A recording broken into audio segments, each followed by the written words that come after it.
Ассаляму алейкум рахматуллахи баракатуху. Где в намазе читается салават? На прошлом уроке мы прошли, где читается ат-тахаят. После ат-тахаята сразу читается салават. То есть мы совершили все поклоны. То есть вступили в намаз, прочитали все необходимое, совершили все поклоны. Первый ракат. Встали на второй ракат, совершили все необходимые поклоны. И после земного поклона, последнего, на второй ракат мы присаживаемся.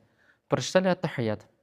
После этого читаем Аллахумма салли аля Мухаммад وعلى آل محمد كما صليت على إبراهيم وعلى آل إبراهيم إنك حميد مجيد اللهم بارك على محمد وعلى آل محمد كما باركت على إبراهيم وعلى آل إبراهيم إنك حميد مجيد.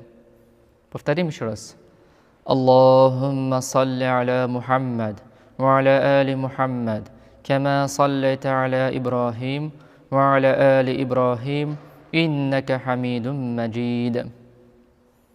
Еще вы можете встретить его назвать как салли барик. Салли и барик. То есть это имеется в виду салават, где используется слово салли, и салават, где используется слово барик. Салават салли, ва салават барик.